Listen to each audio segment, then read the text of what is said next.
किस तरह ਇਹਦੀ ਸ਼ੁਰੂਆਤ ਹੋਈ ਸੀ, ਕਿਹੜਾ ਪੌਦਾ ਪਹਿਲਾਂ ਲਗਾਇਆ ਗਿਆ ਸੀਗਾ?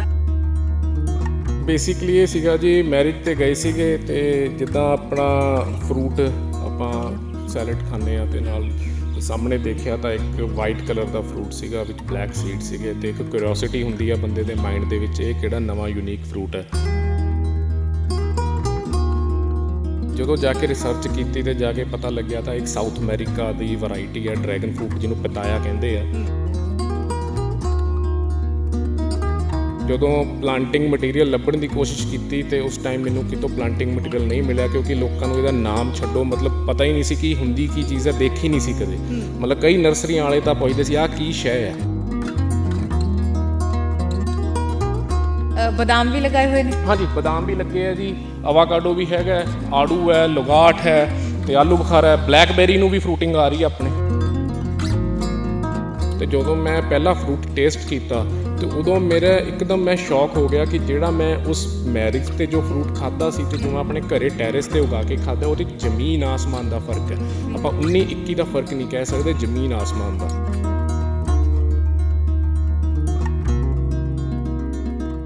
ਜੇਕਰ ਇਸ ਤੋਂ ਹਟ ਕੇ ਗੱਲ ਕਰੀਏ ਤੁਹਾਡੀ ਪਰਸਨਲ ਲਾਈਫ ਦੀ, ਤੁਸੀਂ ਕਾਫੀ ਜ਼ਿਆਦਾ ਡਿਗਰੀਆਂ ਵੀ ਲਿੱਤੀਆਂ ਹੋਈਆਂ ਨੇ, ਪੇਸ਼ੇ ਤੇ ਤੁਸੀਂ ਐਡਵੋਕੇਟ ਹੋ, ਹੈ ਨਾ? ਤੇ ਉਹ ਐਡਵੋਕੇਟ ਵੱਲ ਮਤਲਬ ਲਾਅ ਵਾਲੀ ਸਾਈਡ ਤੁਸੀਂ ਕਿਸ ਤਰ੍ਹਾਂ ਗਏ? ਫਾਦਰ ਸਾਹਿਬ ਦਾ ਸ਼ੁਰੂ ਤੋਂ ਇੱਕ ਸ਼ੌਂਕ ਸੀਗਾ ਕਿ ਮੇਰਾ ਬੇਟਾ LLB ਕਰਕੇ ਵਕੀਲ ਬਣੇ। ਉਹਨਾਂ ਦੀ ਇੱਛਾ ਨਾਲ ਮੈਂ ਫਿਰ 2014 ਤੋਂ LLB ਸ਼ੁਰੂ ਕੀਤੀ, ਜੋ ਮੇਰੀ 2017 'ਚ ਕੰਪਲੀਟ ਹੋ ਗਈ ਸੀਗੀ। ਪਰ 2014 ਤੇ 2017 ਦੇ ਦਰਮਿਆਨ ਮੈਂ ਆਪਣੇ ਬਾਗ ਦੇ ਵਿੱਚ ਡਰੈਗਨ ਲਾ ਚੁੱਕਿਆ ਸੀਗਾ। ਫਿਰ ਇੱਕ ਤਰ੍ਹਾਂ ਦਾ ਕਹਿ ਲਓ ਕਿ ਪੈਸ਼ਨ, ਜਜ਼ਬਾ ਜ਼ਿਆਦਾ ਉੱਠ ਗਿਆ ਤੇ ਇੰਨਾ ਇਹਦੇ ਨਾਲ ਮੋਹ ਪੈ ਗਿਆ ਖੇਤ ਨਾਲ। ਜਦੋਂ ਮੈਂ ਖੇਤ ਆਉਣਾ ਤਾਂ ਵਕਾਲਤ ਛੱਡੋ, ਮੈਂ ਪੂਰੀ ਦੁਨੀਆ ਭੁੱਲ ਜਾਂਦਾ। ਤੇ ਜੇ ਡਰੈਗਨ ਫਰੂਟਸ ਦੀ ਗੱਲ ਕੀਤੀ ਜਾਵੇ, ਕਿੰਨੇ ਏਕੜ ਦੇ ਵਿੱਚ ਇਹ ਲਗਾਇਆ ਹੋਇਆ ਵਾ ਤੇ ਕਿੰਨੀ ਕੁ ਇਹਦੇ ਤੇ ਜਿਵੇਂ ਕਹਿ ਦਈਏ ਕਿ ਕਿੰਨਾ ਕੁ ਪੈਸਾ ਇਹਦੇ ਤੇ ਲੱਗਦਾ? ਟ੍ਰੈਡੀਸ਼ਨਲ ਜੋ ਮੈਥਡ ਹੈ ਪੋਲ ਐਂਡ ਰਿੰਗ ਸਿਸਟਮ ਜਾਂ ਆਪਾਂ ਟਾਇਰ ਸਿਸਟਮ ਕਹਿ ਦਿੰਦੇ ਹਾਂ, ਇਹਦੇ 'ਚ 5 ਤੋਂ 7 ਲੱਖ ਦਾ ਇਨੀਸ਼ੀਅਲ ਕਾਸਟਿੰਗ ਆਉਂਦੀ ਹੈ ਤੁਹਾਡੀ, ਜੋ ਵਨ ਟਾਈਮ ਕਾਸਟ ਹੈ।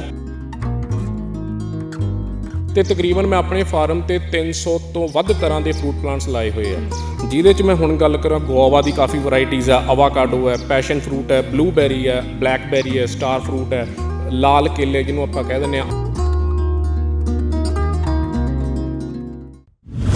ਪ੍ਰੋ ਪੰਜਾਬ TV ਦੇਖ ਰਹੇ ਹੋ ਤੁਸੀਂ ਤੇ ਮੈਂ ਆਇਸ਼ਾ। ਅੱਜ ਤੁਹਾਨੂੰ ਮਿਲਵਾਉਣ ਜਾ ਰਹੇ ਹਾਂ ਜਸਪ੍ਰੀਤ ਸਿੰਘ ਦੇ ਨਾਲ, ਜਿਹੜੇ ਕਿ ਪੇਸ਼ੇ ਤੋਂ ਤਾਂ ਐਡਵੋਕੇਟ ਨੇ, ਬਟ ਆਪਣੇ ਪੇਸ਼ੇ ਨੂੰ ਇੱਕ ਸਾਈਡ 'ਤੇ ਰੱਖ ਕੇ ਉਹਨਾਂ ਨੇ ਆਪਣੇ ਬਚਪਨ ਦਾ ਇੱਕ ਪੈਸ਼ਨ ਸੀਗਾ, ਉਹਨਾਂ ਦਾ ਇੱਕ ਸ਼ੌਂਕ ਸੀਗਾ, ਜਿਹੜਾ ਸੀਗਾ ਕਿ ਨੇਚਰ ਨੂੰ ਲੈ ਕੇ, ਪੇੜ ਪੌਦਿਆਂ ਨੂੰ ਲੈ ਕੇ ਉਸ ਨੂੰ ਫੋਲੋ ਕੀਤਾ। ਤੇ ਉਹ ਉਸ ਪੈਸ਼ਨ ਦੀ ਸ਼ੁਰੂਆਤ ਕਿਸ ਤਰ੍ਹਾਂ ਹੋਈ ਕਿ ਇੱਕ ਵਾਰ ਬਾਹਰ ਜਾਂਦੇ ਨੇ ਅਬਰੋਡ ਕਿਸੇ ਮੈਰਿਜ ਦੇ ਵਿੱਚ, ਉੱਥੇ ਇੱਕ ਫਰੂਟ ਖਾਂਦੇ ਨੇ, ਬੜਾ ਯੂਨੀਕ ਫਰੂਟ ਖਾਂਦੇ ਨੇ ਤੇ ਉਸ ਫਰੂਟ ਦੇ ਬਾਰੇ ਨੌਲੇਜ ਲੈਂਦੇ ਨੇ। ਨੌਲੇਜ ਲੈਣ ਤੋਂ ਬਾਅਦ ਇੰਡੀਆ ਦੇ ਵਿੱਚ ਜਦੋਂ ਵਾਪਸ ਆਉਂਦੇ ਨੇ ਤਾਂ ਉਸ ਫਰੂਟ ਦੇ ਬਾਰੇ ਇੰਡੀਆ 'ਚ ਬਹੁਤ ਘੱਟ ਲੋਕਾਂ ਨੂੰ ਉਸ ਦੇ ਬਾਰੇ ਨੌਲੇਜ ਹੁੰਦੀ ਹੈ, ਤੇ ਉਹ ਫਰੂਟ ਹੈ ਜਿਹੜਾ ਇੱਥੇ ਲੈ ਕੇ ਆਏ ਤੇ ਅੱਜ ਉਸ ਫਰੂਟ ਦੀ ਬਦੌਲਤ ਲੱਖਾਂ ਰੁਪਏ ਆ ਜਿਹੜੇ ਐਡਵੋਕੇਟ ਜਸਪ੍ਰੀਤ ਸਿੰਘ ਆ ਜਿਹੜੇ ਕਮਾ ਰਹੇ ਨੇ। ਤੇ ਗੱਲਬਾਤ ਕਰਦੇ ਉਹਨਾਂ ਦੇ ਨਾਲ, ਕਿਸ ਤਰ੍ਹਾਂ ਉਹਨਾਂ ਦੇ ਸਫ਼ਰ ਦੀ ਸ਼ੁਰੂਆਤ ਹੋਈ, ਕੀ ਕਹਾਣੀ ਹੈ ਉਸ ਦੇ ਪਿੱਛੇ। ਸਤਿ ਸ਼੍ਰੀ ਅਕਾਲ ਸਰ। ਸਤਿ ਸ਼੍ਰੀ ਅਕਾਲ ਜੀ। ਜੀ ਸਰ, ਜਿਵੇਂ ਮੈਂ ਸ਼ੁਰੂਆਤ ਕੀਤੀ ਸੀਗੀ ਕਿ ਅਬਰੋਡ ਗਏ ਕਿਸੇ ਮੈਰਿਜ ਦੇ ਵਿੱਚ, ਕੀ ਇੰਸੀਡੈਂਟ ਸੀ ਉਹ ਪੂਰਾ?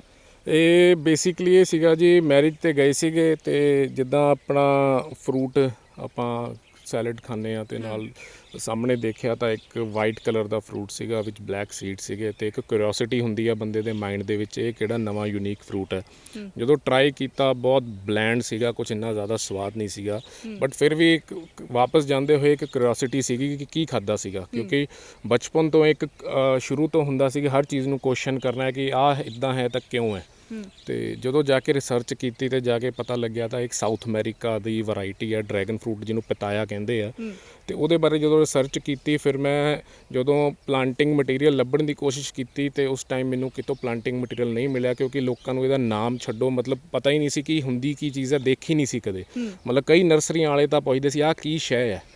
ਤੇ ਉਸ ਤਰ੍ਹਾਂ ਫਿਰ ਹੌਲੀ ਹੌਲੀ ਜਦੋਂ ਪਲਾਂਟਿੰਗ ਮਟੀਰੀਅਲ ਲੱਭਿਆ ਮੈਨੂੰ, ਤੇ ਮੈਂ ਸਟਾਰਟਿੰਗ 'ਚ ਟੈਰੇਸ ਗਾਰਡਨ ਸ਼ੁਰੂਆਤ ਕੀਤੀ ਸੀਗੀ, ਕਿਉਂਕਿ ਬਚਪਨ ਤੋਂ ਸ਼ੌਂਕ ਸੀਗਾ।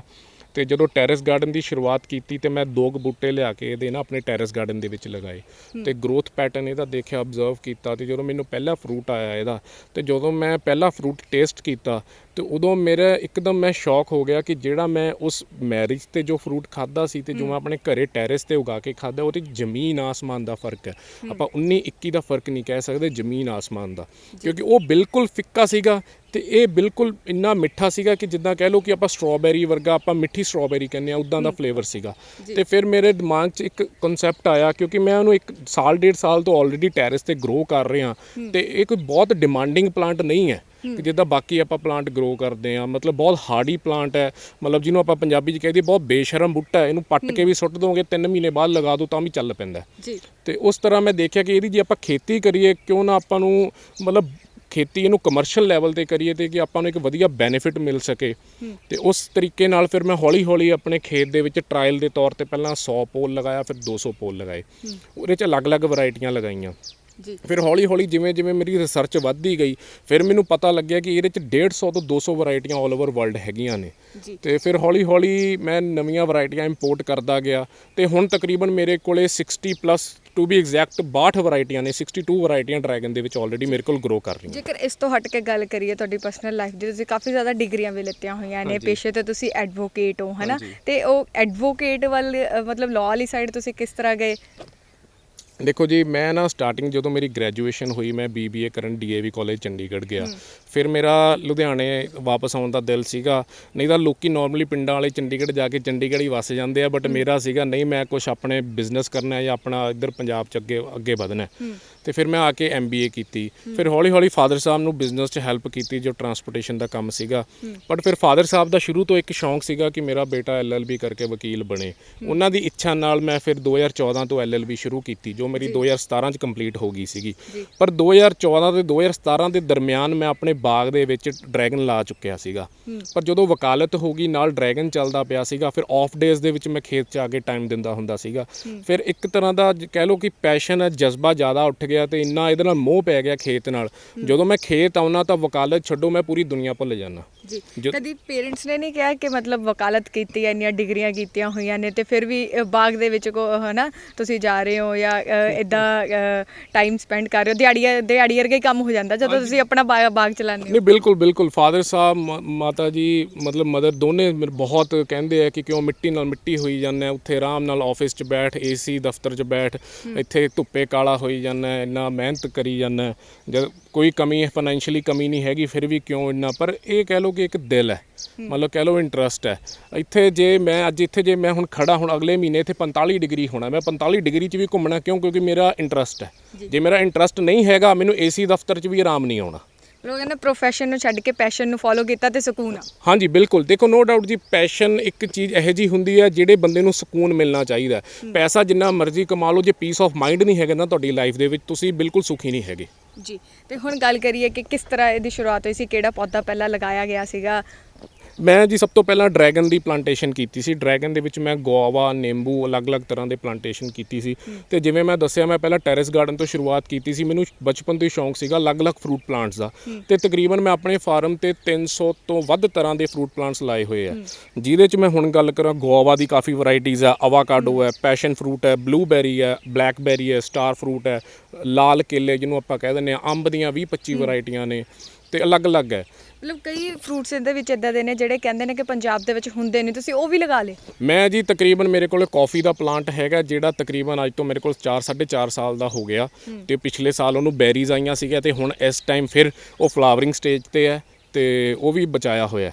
ਇਹ ਬੇਸਿਕਲੀ ਦੇਖੋ ਜੀ, ਪੰਜਾਬ ਦਾ ਜੋ ਕਲਾਈਮੇਟ ਹੈ ਸਬ ਟਰੋਪੀਕਲ ਕਲਾਈਮੇਟ ਹੈ। ਜੇ ਆਪਾਂ ਚਾਹੀਏ ਇਹਦੇ 'ਚ ਟਰੋਪੀਕਲ ਪਲਾਂਟਸ ਵੀ ਉਗਾ ਸਕਦੇ ਹਾਂ, ਬਟ ਬਸ਼ਰਤੇ ਉਹਨੂੰ ਮਾਈਕਰੋ ਕਲਾਈਮੇਟ ਪ੍ਰੋਵਾਈਡ ਕਰਨਾ ਹੈ, ਮਤਲਬ ਉਹਨੂੰ ਉਹੋ ਜਿਹਾ ਮਾਹੌਲ ਪ੍ਰੋਵਾਈਡ ਕਰਨਾ ਹੈ ਕਿ ਉਹ ਆਪਾਂ ਨੂੰ ਇੱਥੇ ਉਗਾ ਸਕੀਏ। ਆਪਾਂ ਇਹ ਨਹੀਂ ਕਰ ਸਕਦੇ ਕਿ ਪੂਰੇ ਖੁੱਲੇ ਧੁੱਪ 'ਚ ਆਪਾਂ ਟਰੋਪੀਕਲ ਪਲਾਂਟ ਲਾਤਾ ਕਿ ਜਿਹੜਾ ਆਪਣੀ ਪੰਜਾਬ ਦੀ ਗਰਮੀ ਨਹੀਂ ਝੱਲ ਸਕਦਾ, ਜਾਂ ਇਹੋ ਜਿਹਾ ਪਲਾਂਟ ਆਪਾਂ ਨਹੀਂ ਲਾ ਸਕਦੇ ਕਿ ਜਿਹੜਾ ਪੂਰੇ ਸਰਦੀ ਨਹੀਂ ਝੱਲ ਸਕਦਾ। ਉਹਨੂੰ ਉਹੋ ਜਿਹਾ ਮਾਹੌਲ ਬਣਾਉਣਾ ਪੈਂਦਾ ਜੀ। ਤੇ ਕਿੰਨੀ ਜ਼ਮੀਨ ਆ ਜਿੱਤੇ ਤੁਸੀਂ ਪੂਰੀ ਪਲਾਂਟਿੰਗ ਕੀਤੀ ਹੋਈ ਹੈ? ਇਹ ਤਕਰੀਬਨ ਜੀ 7 ਏਕੜ ਸਾਡੀ ਇਹ ਹੈ, ਤੇ ਦੂਜਾ ਜਿਹੜਾ ਪਲਾਟ ਹੈਗਾ 2.25 ਏਕੜ ਦਾ ਉਹ ਬਣਦਾ। ਟੋਟਲ ਰਫਲੀ ਤੁਸੀਂ ਦੇਖੋ ਤਾਂ 9.5 ਏਕੜ ਦੀ ਮਤਲਬ ਟੋਟਲ ਰਕਬਾ ਹੈਗਾ, ਜਿਹਦੇ 'ਚ ਮੈਂ ਸਾਰਾ ਆਪਣਾ ਮੇਰਾ ਟਰਾਇਲ ਐਕਸਪੈਰੀਮੈਂਟ ਚੱਲਦਾ ਪਿਆ, ਬਾਗ ਦੇ ਲੱਗਿਆ ਹੋਇਆ ਤੇ ਵਿੱਚ ਹੀ ਟਰਾਇਲ ਐਕਸਪੈਰੀਮੈਂਟ ਚੱਲਦੇ ਪਏ ਆ ਜੀ। ਤੇ ਜਿਵੇਂ ਤੁਸੀਂ ਡਰੈਗਨ ਦੀ ਜਿਹੜੀ ਟੈਰੇਸ ਗਾਰਡਨਿੰਗ ਕਰਦੇ ਸੀਗੇ, ਡਰੈਗਨ ਲਗਾਉਣਾ ਸ਼ੁਰੂ ਕੀਤਾ, ਉਸ ਤੋਂ ਬਾਅਦ ਜਦੋਂ ਤੁਸੀਂ ਵੱਡੇ ਪੱਧਰ ਤੇ ਸ਼ੁਰੂ ਕੀਤਾ, ਨੌਲੇਜ ਕਿੱਥੋਂ ਗੇਨ ਕੀਤੀ? ਕਿਉਂਕਿ ਇੱਥੇ ਬਹੁਤ ਸਾਰੇ ਜਿਹੜੇ ਸੀਗੇ ਬਹੁਤ ਜ਼ਿਆਦਾ ਉਹਦੇ ਬਾਰੇ ਪਤਾ ਨਹੀਂ ਸੀ।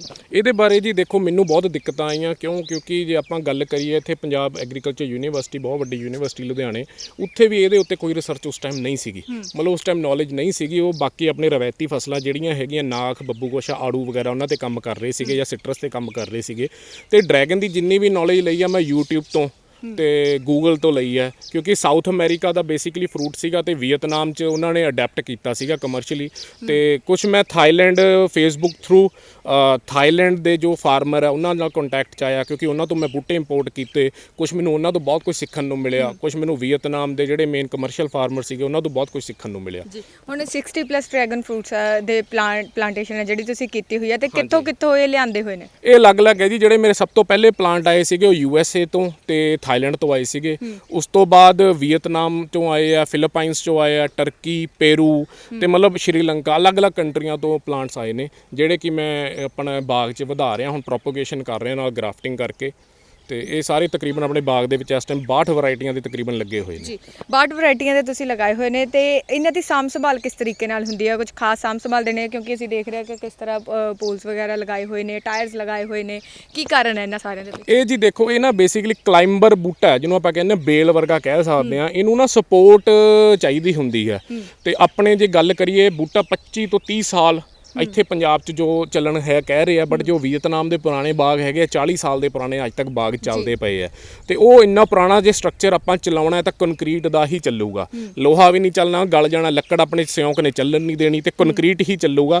ਤੇ ਜਿਹੜਾ ਉੱਪਰ ਟਾਇਰ ਦਾ ਜਿਹੜਾ ਮੇਨ ਮਸਲਾ ਹੈ, ਇਹ ਟਾਇਰ ਨੇ ਨਾ ਕਨੋਪੀ ਬਣਾਉਣੀ ਹੁੰਦੀ ਹੈ ਕਿ ਜਦੋਂ ਇਹ ਪਲਾਂਟ ਵੱਧ ਕੇ ਬੇਲਨੁਮਾ ਪੌਦਾ ਉੱਪਰ ਜਾ ਕੇ ਐ ਲਟਕੂਗਾ ਤੇ ਨਾਲ ਇਹਦੇ ਇਦਾਂ ਦੀ ਗਰੋਥ ਆਊਗੀ, ਇਹ ਕਨੋਪੀ ਬਣੂਗੀ। ਜਦੋਂ ਕਨੋਪੀ ਬਣੂਗੀ ਤੇ ਉਦੋਂ ਪਲਾਂਟ ਆਪਣੇ ਹਾਰਮੋਨ ਜਿਹੜਾ ਆਪਣਾ ਸਿਗਨਲ ਭੇਜੂਗਾ, ਜੋ ਮੇਨ ਆਪਣੇ ਕਿ ਹੁਣ ਫਲਾਵਰਿੰਗ ਦਾ ਟਾਈਮ ਹੈ। ਜਦੋਂ ਫਲਾਵਰਿੰਗ ਸੀਜ਼ਨ ਆਊਗਾ ਉਸ ਟਾਈਮ ਤੇ ਇਹਦੇ 'ਚ ਫਲਾਵਰਿੰਗ ਆਊਗੀ ਤੇ ਫਰੂਟ ਡਿਵੈਲਪ ਹੋਣਗੇ। ਹਾਈਟ ਵਗੈਰਾ ਦਾ ਵੀ ਕੋਈ ਹੁੰਦਾ ਵਾ ਕਿ ਮਤਲਬ ਇੰਨੀ ਹਾਈਟ ਤੇ ਕਨੋਪੀ ਆ ਜਿਹੜੀ ਉਹ ਲਗਾਣੀ ਆ, ਜਾਂ ਆਪਣੇ ਅਕੋਰਡਿੰਗ ਹੁੰਦੀ ਹੈ ਜੀ। ਅਸੀਂ ਜਿਵੇਂ ਤਕਰੀਬਨ ਕਿਸੇ 6 ਫੁੱਟ ਤੇ ਆ, ਕੋਈ 5 ਫੁੱਟ ਤੇ ਹੈ, ਪੋਲ ਦੇ ਹਾਈਟ ਦੇ ਹਿਸਾਬ ਨਾਲ ਹੈ। ਤੇ ਉਹ ਤਕਰੀਬਨ 2 ਫੁੱਟ ਜ਼ਮੀਨ ਦੇ ਅੰਦਰ ਪੋਲ ਰੱਖਣਾ ਹੀ ਰੱਖਣਾ, ਤਾਂ ਕਿ ਇਹ ਕੱਲ ਨੂੰ ਜੇ ਕਨੋਪੀ ਭਾਰੀ ਹੋਊਗੀ ਜਾਂ ਮੀਂਹ ਹਨੇਰੀ ਝੱਖੜ ਆਉਂਦਾ ਤਾਂ ਤੁਹਾਡਾ ਪੋਲ ਐਂਕਰ ਹੋਇਆ ਰਵੇ, ਜ਼ਮੀਨ 'ਚ ਗੜਿਆ ਰਵੇ, ਡਿੱਗੇ ਨਾ। ਜੀ ਜਿਵੇਂ ਆ ਦੇਖ ਰਹੇ ਹਾਂ ਕਿ ਇਹਦੇ ਤੇ ਆਹ ਚੀਜ਼ ਹੈਗੀ ਆ, ਹੈ ਨਾ, ਤੇ ਇਸ ਸਾਈਡ ਉਹ ਚੀਜ਼ ਨਹੀਂ ਹੈਗੀ। ਇਹ ਜੀ ਵੈਰਾਈਟੀ ਦਾ ਇਹ ਤੇ ਵੀ ਆਊਗੀ, ਜਿਵੇਂ ਆਹ ਦੇਖੋ ਇਹਦੇ ਤੇ ਥੋੜੀ ਆਉਂਦੀ ਪਈ ਆ, ਇਹਦੇ ਤੇ ਜ਼ਿਆਦਾ। ਇਹ ਏਰੀਅਲ ਰੂਟਸ ਹੁੰਦੀ ਹੈ, ਇਹ ਅਲੱਗ-ਅਲੱਗ ਵੈਰਾਈਟੀ ਦਾ। ਜਿਵੇਂ ਹੁਣ ਇਹ ਵਿਗਰਸ ਗਰੋਥ ਹੈ, ਇਹਦੀ ਬਹੁਤ ਤੇਜ਼ ਵੱਧ ਹੈ। ਇਹਨੇ ਫਿਰ ਕੀ ਹੈ, ਇਹ ਕਲਾਈਂਬਰ ਰੂਟਸ ਕਹਿ ਦਿੰਦੇ ਆ, ਏਰੀਅਲ ਰੂਟਸ ਕਹਿੰਦੇ ਆ। ਇਹਨੇ ਜਦੋਂ ਇਹਨੇ ਪਿੱਲਰ ਦੇ ਨਾਲ ਚੜ੍ਹਨਾ, ਵੈਸੇ ਤਾਂ ਅਸੀਂ ਇਹਨੂੰ ਬੰਨ੍ਹਦੇ ਆ ਦੇਖੋ ਰੱਸੀ ਨਾਲ, ਪਰ ਫਿਰ ਵੀ ਇਹਨੇ ਆਪਣੇ ਆਪ ਸਪੋਰਟ ਲੈਣੀ ਹੈ, ਇਹਨੇ ਆਪਣੇ ਆਪ ਨੂੰ ਬੰਨ੍ਹ ਕੇ ਰੱਖਣਾ ਤਾਂ ਕਿ ਮੈਂ ਸਪੋਰਟ ਲਵਾਂ, ਡਿੱਗਾ ਨਾ। ਤੇ ਇਹਨੂੰ ਲੈ ਕੇ ਜਾਣ ਨੂੰ ਤਾਂ ਤੁਸੀਂ ਚਾਹੋ ਤਾਂ 400 ਫੁੱਟ ਤੱਕ ਲੈ ਕੇ ਜਾ ਸਕਦੇ ਹੋ ਜੇ ਤੁਹਾਡੇ 'ਚ ਬੰਨਣ ਦੀ ਕੈਪੇਬਿਲਿਟੀ ਹੈਗੀ ਆ। ਪਰ ਜੋ ਬੇਸਿਕਲੀ ਇਹ ਹੈ ਕਿ ਮੇਨ 4 ਜਾਂ 5 ਫੁੱਟ ਤੱਕ ਇਹਦੀ ਆਪਾਂ ਕਨੋਪੀ ਰੱਖਦੇ ਹਾਂ, ਤਾਂ ਕਿ ਜਿਹੜਾ ਫਰੂਟ ਆਵੇ ਕਿ ਬੰਦਾ ਜਿਹੜਾ ਤੁੜਾਈ ਦੇ ਮੌਕੇ ਉਹਨੂੰ ਦਿੱਕਤ ਨਾ ਆਵੇ, ਹੱਥ ਪਹੁੰਚਦਾ ਹੋ ਜਾਵੇ। ਜੀ ਤੇ ਜੇ ਡਰੈਗਨ ਫਰੂਟਸ ਦੀ ਗੱਲ ਕੀਤੀ ਜਾਵੇ, ਕਿੰਨੇ ਏਕੜ ਦੇ ਵਿੱਚ ਲਗਾਇਆ ਹੋਇਆ ਵਾ, ਤੇ ਕਿੰਨੀ ਇਹਦੇ ਤੇ ਜਿਵੇਂ ਕਹਿ ਦਈਏ ਕਿ ਕਿੰਨਾ ਪੈਸਾ ਇਹਦੇ ਤੇ ਲੱਗਦਾ ਵਾ? ਜੀ ਮੇਰੇ ਕੋਲ ਤਕਰੀਬਨ 5 ਤੋਂ 7 ਏਕੜ ਦੇ ਵਿੱਚ ਡਰੈਗਨ ਹੁਣ ਹੋ ਰਿਹਾ ਟੋਟਲ। ਤੇ ਇਹਦੇ ਵਿੱਚ ਜੇ ਆਪਾਂ ਗੱਲ ਕਰੀਏ ਟ੍ਰੈਡੀਸ਼ਨਲ ਜੋ ਮੈਥਡ ਹੈ, ਪੋਲ ਐਂਡ ਰਿੰਗ ਸਿਸਟਮ ਜਾਂ ਆਪਾਂ ਟਾਇਰ ਸਿਸਟਮ ਕਹਿ ਦਿੰਦੇ ਆ, ਇਹਦੇ 'ਚ 5 ਤੋਂ 7 ਲੱਖ ਦਾ ਇਨੀਸ਼ੀਅਲ ਕਾਸਟਿੰਗ ਆਉਂਦੀ ਆ ਤੁਹਾਡੀ, ਜੋ 1 ਟਾਈਮ ਕਾਸਟ ਹੈ। ਬਾਕੀ ਹਰ ਸਾਲ ਤੁਹਾਡਾ ਮੇਨਟੇਨੈਂਸ ਕਾਸਟ ਰਹਿ ਜਾਂਦੀ ਆ, ਉਹ ਖਾਦਾਂ ਹੋ ਗਈਆਂ ਜਾਂ ਕੋਈ ਸਪਰੇ ਹੋ ਗਿਆ, ਬਸ ਉਹੀ ਹੈ।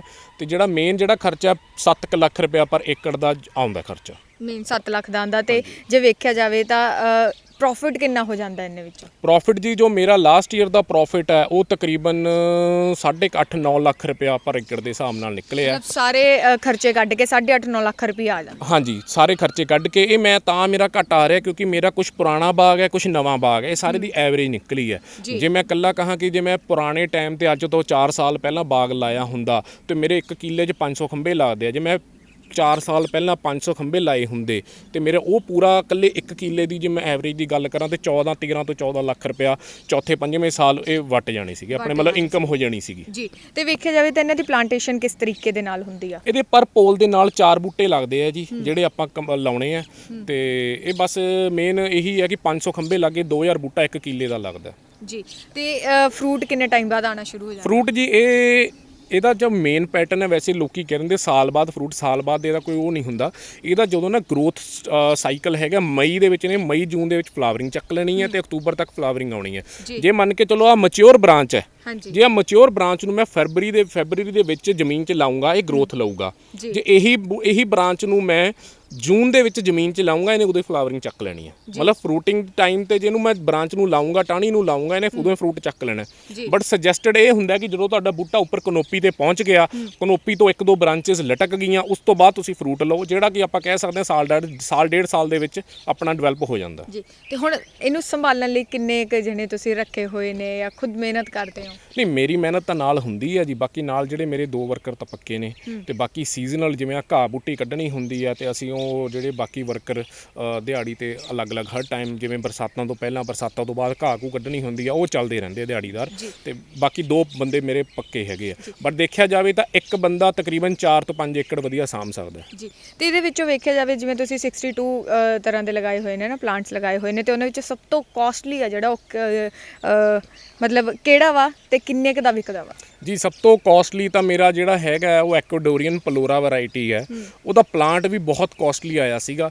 ਜਦੋਂ ਉਹਦਾ ਮੈਂ ਪਲਾਂਟ ਮੰਗਾਏ ਸੀਗਾ, ਮੈਨੂੰ ਤਕਰੀਬਨ 2 ਪਲਾਂਟ ਉਹਦੇ ਤਕਰੀਬਨ 70,000 ਰੁਪਏ ਦੇ ਮਿਲੇ ਸੀਗੇ। ਸਿਰਫ 2 ਪਲਾਂਟ 35,000 ਰੁਪਏ ਦਾ ਇੱਕ ਪੌਦਾ ਮਿਲਿਆ ਸੀਗਾ, ਤੇ ਉਹ USA ਤੋਂ ਮੰਗਾਏ ਸੀਗੇ। ਤੇ ਤਕਰੀਬਨ ਉਸ ਤੋਂ ਬਾਅਦ ਮੈਂ ਪ੍ਰੋਪੋਗੇਸ਼ਨ ਕਰਕੇ 2017 ਚ ਆਏ ਸੀਗੇ ਮੇਰੇ ਕੋਲੇ, ਉਹਨਾਂ ਦੀ ਪ੍ਰੋਪੋਗੇਸ਼ਨ ਕਰਕੇ ਤੇ ਮੈਂ ਹੁਣ ਬੂਟੇ ਵਧਾਏ ਆ, ਤਾਂ ਇਸ ਸਾਲ ਉਹਨੂੰ ਉਸ ਵੈਰਾਈਟੀ ਨੂੰ ਪਹਿਲੀ ਵਾਰੀ ਫਰੂਟ ਆਇਆ। ਤੇ ਉਹ ਵੈਰਾਈਟੀ ਮਹਾਰਾਸ਼ਟਰ ਦੇ ਵਿੱਚ ਨੇਚਰਸ ਬਾਸਕਟ ਹੈ, ਉੱਥੇ ਤਕਰੀਬਨ 4000 ਤੋਂ 4500 ਰੁਪਏ ਕਿਲੋ ਸੇਲ ਹੋ ਰਹੀ ਹੈ। ਹਾਂਜੀ, ਉਹ ਇੰਪੋਰਟ ਹੋ ਰਹੀ ਹੈ। ਮਹਾਰਾਸ਼ਟਰ ਬਹੁਤ ਵੱਡੀ ਮਾਰਕੀਟ ਹੈ ਜੀ, ਜਿਹੜੇ ਆਪਾਂ ਐਗਜ਼ੋਟਿਕ ਫਰੂਟ ਦੀ ਆਪਾਂ ਗੱਲ ਕਰੀਏ। ਪਰ ਆਪਾਂ ਜੇ ਮਹਾਰਾਸ਼ਟਰ ਦੀਆਂ ਗੱਲ ਕਰੀਏ, ਆਪਾਂ ਪੰਜਾਬ ਲੁਧਿਆਣੇ ਦੀ ਮੈਂ ਗੱਲ ਕਰਾਂ, ਤਾਂ ਮੈਂ 4000 ਨਹੀਂ, ਮੈਂ ਘੱਟੋ ਘੱਟ 1000-1500 ਰੁਪਏ ਵੀ ਜੇ ਮੈਂ ਐਕਸਪੈਕਟ ਕਰਾਂ ਉਹਦਾ ਮਿਲੂਗਾ। 1000-1500 ਰੁਪਏ ਕਿਲੋ ਅਗਰ ਲੁਧਿਆਣੇ 'ਚ ਆਰਾਮ ਨਾਲ ਮਿਲੂਗਾ ਜੀ, ਆਰਾਮ ਨਾਲ ਜੀ। ਤੇ ਹੁਣ ਵੇਖਿਆ ਜਾਵੇ ਹੋਰ ਕਿਹੜੀਆਂ ਚੀਜ਼ਾਂ ਤੁਸੀਂ ਇੱਥੇ ਲਗਾਈਆਂ ਹੋਈਆਂ ਨੇ? ਜੀ, ਮੇਰੇ ਕੋਲੇ ਤਕਰੀਬਨ ਜਿੱਦਾਂ ਹੁਣ ਆ ਤੁਹਾਡਾ ਡਰੈਗਨ ਤੁਸੀਂ ਦੇਖ ਹੀ ਲਿਆ, ਆ ਪਲੋਰਾ ਵੈਰਾਈਟੀ ਹੈ, ਤੇ ਹੋਰ ਮੇਰੇ ਕੋਲੇ ਬਲੈਕਬੈਰੀ ਹੈ, ਬਲੂਬੈਰੀ ਹੈ, ਸਟਾਰ ਫਰੂਟ ਹੈ, ਪੈਸ਼ਨ ਫਰੂਟ ਹੈ, ਤੇ ਰੈੱਡ ਬਨਾਨਾ ਹੈ, ਲੋਗਾਟ ਹੈ, ਆਵਾਕਾਡੋ ਹੈ, ਤੇ ਕਿੰਨੂ ਹੈ, ਸਟ੍ਰਾਬੇਰੀ ਹੈ, ਹੋਰ ਬਹੁਤ ਕੁਝ ਹੈਗਾ ਜੀ। ਤੇ ਤੁਹਾਡੇ ਜਿਹੜਾ ਫਰੂਟ ਆ ਉਹ ਕਿੱਥੇ ਜਾ ਰਿਹਾ ਵਾ? ਮੇਰਾ ਜੀ ਲੁਧਿਆਣੇ ਮੰਡੀ ਦੇ ਵਿੱਚ ਜਾ ਰਿਹਾ, ਤੇ ਬਾਕੀ ਲੁਧਿਆਣੇ ਦੇ ਵਿੱਚ ਪੂਰਾ ਰਿਟੇਲ ਹੋ ਰਿਹਾ, ਸਿੱਧਾ ਕਸਟਮਰਸ ਦੇ ਘਰਾਂ ਤੱਕ ਜਾ ਰਿਹਾ। WhatsApp ਨਾਲ ਬਹੁਤ ਲੋਕ ਮੇਰੇ ਨਾਲ ਜੁੜੇ ਹੋਏ ਆ, ਬਾਕੀ Facebook ਤੇ ਮੇਰਾ ਪੇਜ ਹੈਗਾ, ਉਹਦੇ ਤੋਂ ਕਾਫੀ ਲੋਕ ਆ ਜਾਂਦੇ ਆ। ਬਾਕੀ ਆਲ ਓਵਰ ਇੰਡੀਆ ਤਾਂ ਮੇਰੇ ਪਲਾਂਟਸ ਜਾ ਹੀ ਰਹੇ ਆ ਜੀ। ਇੰਡੀਆ ਤੋਂ ਬਾਹਰ ਵੀ ਜਾ ਰਹੇ ਨੇ ਕਈ? ਹਾਂਜੀ, ਮੇਰੇ ਕਾਫੀ ਮਤਲਬ ਕੰਟਰੀਆਂ ਦੇ ਵਿੱਚ ਐਕਸਪੋਰਟ ਹੋ ਰਹੇ ਆ ਪਲਾਂਟਸ, ਤੇ ਲੋਕ ਕਈ ਆ ਕੇ ਇੱਥੋਂ ਲੈ ਜਾਂਦੇ ਆ, ਕਈਆਂ ਨੂੰ ਪਾਰਸਲ ਹੁੰਦੇ ਆ, ਉਹ ਬਕਾਇਦਾ ਨਾਲ ਫਾਈਟੋਸੈਨੇਟਰੀ ਸਰਟੀਫਿਕੇਟ ਲੱਗਦਾ, ਤੇ ਐਕਸਪੋਰਟ ਪਰਮਿਟ ਲੱਗਦਾ, ਸਾਰਾ ਕੁਝ ਲੱਗਦਾ ਜੀ। ਤੇ ਹੁਣ ਪੇਰੈਂਟਸ ਦਾ ਕੀ ਕਹਿਣਾ ਹੁੰਦਾ ਸਭ ਕੁਝ ਵੇਖ ਕੇ? ਨਹੀਂ, ਪੇਰੈਂਟਸ ਦੇਖੋ, ਪੇਰੈਂਟਸ ਦਾ ਜੀ ਡੀਮੋਟੀਵੇਟ ਤਾਂ ਕਦੇ ਵੀ ਨਹੀਂ ਕਰਦੇ ਸੀ, ਬਸ ਇੱਕ ਦਿਲਾਸਾ ਦਿੰਦੇ ਸੀ ਕਿ ਚੱਲ ਕੋਈ ਨਾ, ਮਿਹਨਤ ਤਾਂ ਦੇਖੋ ਜੀ ਹਰ ਕੋਈ ਕਰਦਾ, ਬਟ ਉਹਨਾਂ ਨੇ ਸਾਥ ਨਹੀਂ ਕਦੇ ਛੱਡਿਆ। ਮਤਲਬ ਉਹ ਹਮੇਸ਼ਾ ਮੋਟੀਵੇਟ ਕਰਦੇ ਸੀਗੇ ਕਿ ਜੋ ਕਰ ਰਹੇ ਆ ਦਿਲ ਨਾਲ ਕਰ, ਵਧੀਆ ਹੀ ਹੋਊਗਾ। ਬਟ ਇੱਕ ਇਹ ਵੀ ਨਾਲ ਕਹਿੰਦੇ ਸੀਗੇ, ਕਿਉਂ ਅਗਲੇ ਪੇਰੈਂਟਸ ਅਗਲੇ ਨੇ ਜੰਮਿਆ, ਅਗਲੇ ਨੂੰ ਤਰਸ ਆਉਂਦਾ ਕਿ ਅਗਲੇ ਦਾ ਬੱਚਾ ਮਿੱਟੀ ਨਾਲ ਮਿੱਟੀ, ਧੁੱਪੇ ਹੋ ਰਿਹਾ, ਕਿ ਇੰਨੀ ਪੜ੍ਹਾਈ ਕਰਕੇ ਵੀ ਦਫ਼ਤਰ ਵਧੀਆ AC ਵਾਲਾ ਦਫ਼ਤਰ ਛੱਡ ਕੇ ਤੇ ਧੁੱਪੇ ਜਾ ਕੇ ਕਰਦਾ ਪਿਆ, ਅਗਲੇ ਮਾਂ ਪਿਓ ਨੂੰ ਤਰਸ ਆਉਂਦਾ ਹੀ ਆ। ਪਰ ਦੇਖਿਆ ਜਾਵੇ ਤਾਂ ਹੁਣ ਬਹੁਤ ਖੁਸ਼ ਨੇ, ਹੁਣ ਵਧੀਆ ਸਾਥ ਹੈ। ਹੁਣ ਹਰ ਵੀਕਐਂਡ ਤੇ ਫੈਮਿਲੀ ਇੱਥੇ ਫਾਰਮ ਤੇ ਆਉਂਦੇ ਆ, ਅਸੀਂ ਪੂਰਾ ਦਿਨ ਵਧੀਆ ਸਪੈਂਡ ਕਰਦੇ ਆ ਸਾਰੇ ਜੀ। ਮਾਹੌਲ ਵੀ ਅੱਛਾ ਹੋ ਜਾਂਦਾ ਹੈ। ਹਾਂਜੀ, ਬਿਲਕੁਲ ਜੀ। ਤੁਸੀਂ ਦੇਖੋ ਇਹੋ ਜਿਹੀ ਕੁਦਰਤ ਤੁਹਾਨੂੰ ਲੁਧਿਆਣੇ ਦੇ ਵਿੱਚ ਕਿੱਥੋਂ ਮਿਲਣੀ ਹੈ, ਕੰਕਰੀਟ ਜੰਗਲ ਬਣਿਆ ਪਿਆ। ਬਦਾਮ ਵੀ ਲਗਾਏ ਹੋਏ ਨੇ? ਹਾਂਜੀ, ਬਦਾਮ ਵੀ ਲੱਗੇ ਆ ਜੀ, ਆਵਾਕਾਡੋ ਵੀ ਹੈਗਾ, ਆੜੂ ਹੈ, ਲੋਗਾਟ ਹੈ, ਤੇ ਆਲੂ ਬੁਖਾਰਾ ਹੈ, ਬਲੈਕਬੈਰੀ ਨੂੰ ਵੀ ਫਰੂਟਿੰਗ ਆ ਰਹੀ ਹੈ ਆਪਣੇ ਜੀ। ਕੌਣ ਕਹਿੰਦਾ ਪੰਜਾਬ ਦੇ ਵਿੱਚ ਸੇਬ ਨਹੀਂ ਹੁੰਦੇ ਆ? ਵੇਖ ਸਕਦੇ ਹੋ ਤੁਸੀਂ, ਪੰਜਾਬ ਦੇ ਵਿੱਚ ਸੇਬ ਵੀ ਵੀਰ ਨੇ ਲਗਾਏ ਹੋਏ ਨੇ। ਸਰ, ਕਹਿੰਦੇ ਨੇ ਪੰਜਾਬ 'ਚ ਸੇਬ ਨਹੀਂ ਹੁੰਦੇ। ਨਹੀਂ, ਪੰਜਾਬ 'ਚ ਦੇਖੋ ਜੀ ਸਭ ਕੁਝ ਹੋ ਜਾਂਦਾ। ਮੈਂ ਕਾਫੀ ਲਾਈ ਬੈਠਾ ਤਾਂ ਫਿਰ ਸੇਬ ਹੈ। ਤੇ ਇਹ ਜਿਹੜੀ ਵੈਰਾਈਟੀਆਂ ਜੀ, 3 ਵੈਰਾਈਟੀਆਂ ਬੇਸਿਕਲੀ, ਜਿਹੜੀ ਐਨਾ ਵੈਰਾਈਟੀ, ਗੋਲਡਨ ਡਾਟਸੈਟ ਤੇ HRMN 99, ਇਹ 2 ਵੈਰਾਈਟੀਆਂ ਤਾਂ ਇਜ਼ਰਾਈਲ ਦੀ ਡਿਵੈਲਪ ਕੀਤੀਆਂ ਹੋਈਆਂ। ਇਹ ਜਿਹਨੂੰ ਕਹਿ ਲਓ ਲੋ ਚਿਲਿੰਗ ਵੈਰਾਈਟੀ ਹੁੰਦੀ ਹੈ, ਜਿਹੜੀ ਘੱਟ ਗਰਮ ਇਲਾਕਾ ਹੁੰਦਾ ਜੀ, ਘੱਟ ਠੰਡਾ, ਜਿਹੜਾ ਆਪਾਂ ਕਹਿ ਲਈਏ ਜਿਵੇਂ ਪੰਜਾਬ ਦੇ 300-350 ਘੰਟੇ ਠੰਡ ਹੈਗੀ ਆ, ਜਿਹੜੀ ਇਹ ਵੈਰਾਈਟੀਆਂ ਇਹਨਾਂ ਨੂੰ 150 ਤੋਂ ਲੈ ਕੇ 250 ਘੰਟੇ ਠੰਡ ਚਾਹੀਦੀ ਆ, ਤੇ ਉਹਦੇ ਵਿੱਚ ਇਹਨਾਂ ਦਾ ਮਤਲਬ ਕ੍ਰਾਈਟੇਰੀਆ ਪੂਰਾ ਹੁੰਦਾ, ਉਸ ਕਰਕੇ ਪੰਜਾਬ ਦੇ ਵਿੱਚ ਇਹ ਵਧੀਆ ਕਾਮਯਾਬ ਹੈ। ਤੇ ਇਹ ਵੈਰਾਈਟੀਆਂ ਤਾਂ ਰਾਜਸਥਾਨ ਦੇ ਵਿੱਚ ਵੀ ਫਰੂਟਿੰਗ ਕਰ ਰਹੀਆਂ ਆਲਰੇਡੀ। ਇਸ ਤੋਂ ਇਲਾਵਾ ਹੋਰ ਕੀ ਲੱਗਿਆ ਹੋਇਆ ਹੈ ਜੀ? ਮੇਰੇ ਕੋਲੇ ਨਾਲ ਪਿੱਛੇ ਆ ਜਾਈਏ ਤਾਂ ਆਲੂ ਬੁਖਾਰਾ ਹੈਗਾ, ਲੋਗਾਟ ਹੈ, ਸੂਰੀਨਾਮ ਚੈਰੀ ਹੈ ਜੀ, ਤੇ ਲੌਂਗਨ ਹੈ, ਥਾਈ ਲੀਚੀ ਜਿਹਨੂੰ ਆਪਾਂ ਕਹਿ ਦਿੰਦੇ ਆ, ਬੁੱਧਾਜ਼ ਲੈਮਨ ਹੈ, ਤੇ ਮਿੱਠਾ ਹੈ, ਕੁਮਕੁਆਟ ਹੈ ਜੀ, ਤੋਂ ਬਚ ਗਈ, ਤੇ ਅਲੱਗ-ਅਲੱਗ ਹੈ ਜੀ ਸਾਰੇ। ਜਿੱਦਾਂ ਹੁਣ ਆਹ ਥਾਈ ਲੀਚੀ ਹੈ, ਥਾਈ ਲੌਂਗਨ, ਇਹ ਇਹ ਥਾਈ ਲੌਂਗਨ ਹੈ, ਇਹ ਸੀਡਲਿੰਗ ਹੈ। ਤੇ ਇਸ ਤੋਂ ਇਲਾਵਾ ਜੇ ਤੁਸੀਂ ਅੱਗੇ ਆਉਂਗੇ ਤਾਂ ਨਾਲ ਆਹ ਆਲੂ ਬੁਖਾਰਾ ਲੱਗੇ ਹੋਏ ਆ, ਇਹ ਆਲੂ ਬੁਖਾਰਾ ਵਾ ਆ ਲੱਗਿਆ ਫਰੂਟਿੰਗ ਹੋ ਰਹੀ ਆ ਰਹੀ ਜੀ। ਤੇ ਨਾਲ ਇੱਧਰ ਪਿੱਛੇ ਮੌਸੰਮੀ ਹੈ, ਕੁਮਕੁਆਟ ਹੈ, ਆੜੂ ਲੱਗੇ ਹੋਏ ਆ, ਮਿੱਠਾ ਹੈ, ਲਗਾਠਾਂ ਨੇ, ਸੁਰੀਨਾਮ ਚੈਰੀ ਹੈ, ਲੀਚੀ ਹੈ, ਖੁਰਮਾਨੀ ਹੈ। ਮਤਲਬ ਕੁਝ ਵੀ ਆਪਾਂ ਛੱਡਿਆ ਨਹੀਂ ਜੀ। ਦੇਖੋ ਟਰਾਇਲ ਦੇ ਤੌਰ ਤੇ ਦੇਖਿਆ ਜਾਵੇ ਤਾਂ ਤਕਰੀਬਨ ਸਾਰਾ ਕੁਝ ਲਾਇਆ ਹੋਇਆ। ਉਹ ਮੇਨ ਇਹ ਰੀਜ਼ਨ ਸੀਗਾ ਕਿ ਜਿਹੜੀ ਚੀਜ਼ ਵਧੀਆ ਕਮਰਸ਼ੀਅਲੀ ਕੱਲ ਨੂੰ ਚੱਲੂਗੀ, ਇੱਕ ਅਡੈਪਟ ਹੋ ਜੂਗੀ, ਉਹਨੂੰ ਆਪਾਂ ਫਰਦਰ ਕਮਰਸ਼ੀਅਲੀ ਵਧਾ ਸਕੀਏ, ਉਹਨੂੰ ਇੱਕ ਤਰ੍ਹਾਂ ਦਾ ਉਹਦੀ ਵੀ ਖੇਤੀ ਕਰ ਸਕੀਏ। ਨਾਲੇ ਕਿ ਸ਼ੌਂਕ ਵੀ ਪੂਰਾ ਹੋ ਰਿਹਾ, ਨਾਲੇ ਘਰ ਲਈ ਫਰੂਟ ਵੀ ਹੋ ਰਿਹਾ, ਤੇ ਨਾਲੇ ਆਪਣਾ ਇੱਕ ਰਿਸਰਚ ਵੀ ਹੋ ਰਹੀ ਹੈ ਕਿ ਆਉਣ ਵਾਲੇ ਟਾਈਮ 'ਚ ਆਪਾਂ ਪੰਜਾਬ ਦੇ ਵਿੱਚ ਕਮਰਸ਼ੀਅਲੀ ਕਿਸ ਚੀਜ਼ ਦੀ ਖੇਤੀ ਕਰ ਸਕਦੇ ਹਾਂ। ਜਿਵੇਂ ਪੰਜਾਬ ਦੇ ਵਿੱਚ ਉਹਨੇ ਰਵਾਇਤੀ ਫਸਲਾਂ ਦਾ ਜਿਹੜਾ ਚਾਲ ਚੱਲਣ ਚੱਲਦਾ ਪਿਆ ਵਾ, ਰਵਾਇਤੀ ਫਸਲਾਂ ਹੀ ਲਗਾਈਆਂ ਜਾਂਦੀਆਂ ਨੇ, ਉਹਦੇ ਨਾਲੋਂ ਜ਼ਿਆਦਾ ਬੈਨੀਫੀਸ਼ੀਅਲ ਹੈ ਬਹੁਤ 100 ਦਰਜੇ ਵੱਧ। ਡਰੈਗਨ ਫਰੂਟ ਨੂੰ ਮੈਂ 100 ਦਰਜੇ ਵੱਧ ਮੰਨਦਾ। ਉਹਦਾ ਕਾਰਨ ਕੀ ਹੈ, ਜਿਵੇਂ ਰੀਸੈਂਟਲੀ ਹੁਣ ਤੁਸੀਂ ਦੇਖੋ ਆ ਐਡਾ ਝੱਖੜ ਆਇਆ, ਕਣਕਾਂ ਲੋਕਾਂ ਦੀਆਂ ਵਿਛੀਆਂ ਪਈਆਂ ਨੇ ਤੇ ਨੁਕਸਾਨ ਨਹੀਂ ਚੱਲ ਹੁੰਦਾ, ਦੇਖ ਨਹੀਂ ਹੁੰਦਾ। ਤੇ ਬਾਕੀ ਬੂਟਿਆਂ ਨੂੰ ਵੀ ਹੁਣ ਕਿੰਨੂ ਹੈ ਉਹਦੇ 'ਚ ਵੀ ਨੁਕਸਾਨ ਆ ਸਕਦਾ, ਸੇਬ ਹੈ ਉਹਦੇ 'ਚ ਵੀ ਨੁਕਸਾਨ ਆ ਸਕਦਾ, ਪਰ ਡਰੈਗਨ ਫਰੂਟ ਇੱਕ ਇਹੋ ਜਿਹੀ ਫਸਲ ਹੈ ਉਹਦੇ 'ਚ ਨੁਕਸਾਨ ਹੋਣ ਦਾ 1% ਚਾਂਸ ਹੈ ਨਹੀਂ। ਕਾਰਨ ਕੀ ਆ, ਉਹਦਾ ਮਈ ਜੂਨ ਤੋਂ ਫਲਾਵਰਿੰਗ ਸ਼ੁਰੂ ਹੋਣੀ ਹੈ, ਅਕਤੂਬਰ ਤੱਕ ਫਲਾਵਰਿੰਗ ਆਉਣੀ ਹੈ, ਤੇ ਉਹਦਾ ਜੇ ਮੰਨ ਕੇ ਚੱਲੋ ਜੂਨ ਜੁਲਾਈ ਦੇ ਵਿੱਚ ਫਰੂਟ ਆਇਆ ਹੋਇਆ, ਗੜੇਮਾਰੀ ਹੋ ਜਾਂਦੀ ਆ, ਗੰਦੇ ਤੋਂ ਗੰਦਾ ਤੂਫਾਨ ਝੱਖੜ ਆ ਜਾਂਦਾ, ਸਾਰਾ ਫਰੂਟ ਟੁੱਟ ਜਾਂਦਾ, ਉਹਨੂੰ 5 ਦਿਨ ਬਾਅਦ ਦੁਬਾਰਾ ਫਲਾਵਰਿੰਗ ਆ ਜਾਣੀ ਹੈ। ਮਤਲਬ ਤੁਹਾਨੂੰ ਉਹਦੇ ਇੱਕ ਸੀਜ਼ਨ ਦੇ ਵਿੱਚ 6 ਤੋਂ ਲੈ ਕੇ 7 ਵਾਰੀ ਫਲਾਵਰਿੰਗ ਆਉਣੀ ਹੈ। ਜੇ ਤੁਹਾਡੀ ਤੂਫਾਨ ਚੱਕਰ 'ਚ ਇੱਕ ਫਲਾਵਰਿੰਗ ਖਰਾਬ ਹੋ ਵੀ ਗਈ ਤਾਂ ਤੁਹਾਡੇ ਕੋਲ 5 ਤੋਂ 6 ਫਲਾਵਰਿੰਗ ਪਈਆਂ ਨੇ, ਤੇ ਮਤਲਬ ਉਹ ਇੱਕ ਆਰਥਿਕ ਤੰਗੀ ਨਹੀਂ ਆਉਂਦੀ ਬੰਦੇ ਨੂੰ, ਕਿ ਆਰਥਿਕ ਮਾਰ ਨਹੀਂ ਪੈਂਦੀ। ਜੇ ਇੱਕ ਨੁਕਸਾਨ ਹੋ ਵੀ ਗਿਆ ਤਾਂ ਤੁਹਾਨੂੰ 5 ਤੋਂ 6 ਵਾਰੀ ਫਰੂਟ ਹੋਰ ਆਉਣਾ, ਤੇ ਬੂਟਾ ਜੇ ਕਿਤੋਂ ਵੀ ਟੁੱਟ ਗਿਆ, ਜੇ ਖੰਭੇ ਦੇ ਥੱਲੇ ਵੀ ਤੁਹਾਡੇ ਕੋਲ 4 ਫੁੱਟ ਦਾ ਵੀ ਬੂਟਾ ਰਹਿ ਗਿਆ ਨਾ, ਉਹਨੇ ਉਹਦੇ ਤੇ ਵੀ ਫਰੂਟ ਚੱਕ ਲੈਣਾ, ਕਿਉਂਕਿ ਜਿੱਥੇ ਇੱਕ ਕੰਡਾ ਉਹਨੇ ਉੱਥੇ ਫਰੂਟ ਚੱਕ ਲੈਣਾ ਜੀ। ਤੇ ਸਰ ਬਹੁਤ ਚੰਗਾ ਲੱਗਿਆ ਤੁਹਾਡੇ ਬਾਗ ਦੇ ਵਿੱਚ ਘੁੰਮ ਕੇ, ਬਹੁਤ ਅੱਛਾ ਲੱਗਿਆ, ਗ੍ਰੀਨਰੀ ਹੈ, ਘੁੰਮ ਕੇ ਵੀ ਬਹੁਤ ਅੱਛਾ ਲੱਗਿਆ। ਮਤਲਬ ਇੱਕ ਹੁੰਦਾ ਨਾ ਨੇਚਰ ਦੇ ਵਿੱਚ ਸਕੂਨ ਮਿਲਦਾ, ਉਹ ਚੀਜ਼ ਹੋ ਰਹੀ ਹੈ। ਤੇ ਹੁਣ ਉਹਨਾਂ ਨੌਜਵਾਨਾਂ ਨੂੰ ਕੀ ਮੈਸੇਜ ਦੇਣਾ ਚਾਹੋਗੇ, ਜਿਵੇਂ ਜਿਹੜੇ ਹੁੰਦੇ ਆ ਜਿਨ੍ਹਾਂ ਦਾ ਕਹਿਣਾ ਹੁੰਦਾ ਵਾ ਕਿ ਇੱਥੇ ਕੁਝ ਵੀ ਨਹੀਂ ਪਿਆ ਪੰਜਾਬ ਦੇ ਵਿੱਚ, ਪੰਜਾਬ ਦੀ ਖੇਤੀ 'ਚ ਕੁਝ ਨਹੀਂ ਪਿਆ, ਕੁਝ ਸਰਕਾਰ ਨਹੀਂ ਕੁਝ ਕਰਦੀ ਪਈ ਹੈ ਨਾ, ਸਰਕਾਰ ਨੌਕਰੀਆਂ ਨਹੀਂ ਦੇ ਰਹੀ, ਵਿਦੇਸ਼ਾਂ ਵੱਲ ਨੂੰ ਭੱਜਦੇ ਜਾ ਰਹੇ ਨੇ, ਇੱਥੇ ਮਿਹਨਤ ਨਹੀਂ ਕਰਨਾ ਚਾਹੁੰਦੇ, ਉੱਥੇ ਦਿਹਾੜੀਆਂ ਕਰਨਾ ਚਾਹੁੰਦੇ ਆ। ਦੇਖੋ ਜੀ, ਇਕੱਲੀ ਸਰਕਾਰ ਵੀ ਕੀ ਕਰੂਗੀ, ਬੰਦੇ ਨੂੰ ਜੇ ਆਪ ਕਹਿ ਲਓ ਕਿ ਮਿਹਨਤ ਨਹੀਂ ਕਰੂਗਾ, ਜੇ ਕਹੀ ਜਾਵੇ ਕਿ ਰੱਬ ਆ ਕੇ ਮੈਨੂੰ ਰਾਹ ਦਿਖਾਵੇ, ਉਹ ਨਹੀਂ ਗੱਲ ਹੋਣੀ।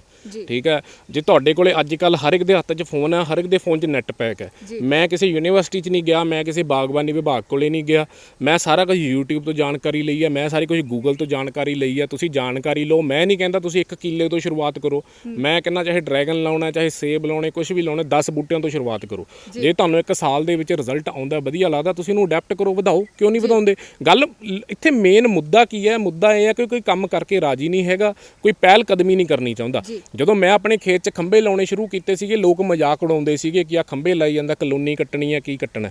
ਤੇ ਮਤਲਬ ਇਹ ਗੱਲ ਹੈ ਕਿ ਲੋਕਾਂ ਦੀ ਕਹਿਣੀ ਸੁਣੀ ਨਾ ਕਰੋ। ਲੋਕਾਂ ਨੇ ਤੁਹਾਡੇ ਘਰੇ ਆ ਕੇ ਰੋਟੀ ਨਹੀਂ ਦੇਣੀ, ਲੋਕਾਂ ਨੇ ਤੁਹਾਨੂੰ ਘਰੇ ਆ ਕੇ ਪੈਸਾ ਨਹੀਂ ਦੇਣਾ, ਤੁਸੀਂ ਆਪਣੀ ਆਪ ਕਮਾਉਣਾ। ਆਪਾਂ ਅਮਰੀਕਾ ਕੈਨੇਡਾ ਜਾ ਕੇ ਵੀ ਮਿਹਨਤ ਕਰਦੇ ਪਏ, ਨੋ ਡਾਊਟ ਉੱਥੇ ਚਲੋ ਪੈਸਾ ਹੈਗਾ, ਪਰ ਜੇ ਆਪਾਂ ਪੰਜਾਬ ਦੇ ਵਿੱਚ ਰਹਿ ਕੇ ਉਹਦੇ ਬਰਾਬਰ ਪੈਸਾ ਕਮਾ ਸਕੀਏ ਤੇ ਉਹਦੇ ਵਰਗੀ ਰੀਸ ਨਹੀਂ ਹੈਗੀ। ਤੇ ਨੋ ਡਾਊਟ ਆਪਣੇ ਲੋਕੀ ਕਿਤੇ ਦੂਜੀ ਕੰਟਰੀਆਂ 'ਚ ਜਾ ਰਹੇ ਆ, ਉੱਥੇ ਰਿਸੋਰਸ ਹੈ ਨਹੀਂ। ਪੰਜਾਬ ਕੋਲੇ ਫਰਟਾਈਲ ਲੈਂਡ ਹੈ, ਸਭ ਤੋਂ ਵਧੀਆ ਪਾਣੀ ਹੈ, ਆਪਣੇ ਕੋਲੇ ਰਿਸੋਰਸਿਸ ਸਭ ਤੋਂ ਵਧੀਆ ਹੈਗੇ ਆ। ਜੇ ਆਪਾਂ ਉਹਨਾਂ ਨੂੰ ਯੂਟਿਲਾਈਜ਼ ਨਾ ਕਰ ਸਕੀਏ, ਜੇ ਉਹਨਾਂ ਨੂੰ ਆਪਾਂ ਕਰ ਹੀ ਨਾ ਸਕੀਏ, ਫਿਰ ਮੈਂ ਕਹਿੰਦਾ ਪੰਜਾਬ ਦੇ ਨੌਜਵਾਨੀ ਤੇ ਲਾਹਨਤ ਹੈ ਜਿਹੜੇ ਬਹਿ ਕੇ ਨਹੀਂ ਕਰ ਸਕਦੇ ਇੱਥੇ। ਧੰਨਵਾਦ ਸਰ।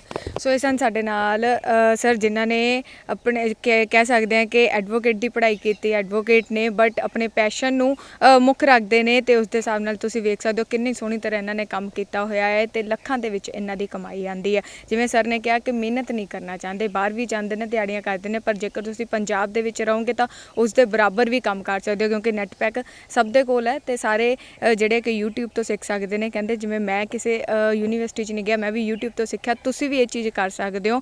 ਬਾਹਰ ਜਾ ਕੇ ਸਭ ਕੁਝ ਨਹੀਂ ਹੈ। ਕੁਝ ਨੌਜਵਾਨ ਨੇ ਜਿਹੜੇ ਪੰਜਾਬ ਦੇ, ਜਿਨ੍ਹਾਂ ਨੇ ਇੱਥੇ ਹੀ ਕੈਨੇਡਾ ਅਮਰੀਕਾ ਬਣਾਇਆ ਹੋਇਆ ਹੈ। ਕੈਮਰਾਮੈਨ ਆਕਾਸ਼ ਦੇ ਨਾਲ ਮੈਂ ਈਸ਼ਾ ਪ੍ਰੋ, ਪੰਜਾਬ, ਲੁਧਿਆਣਾ।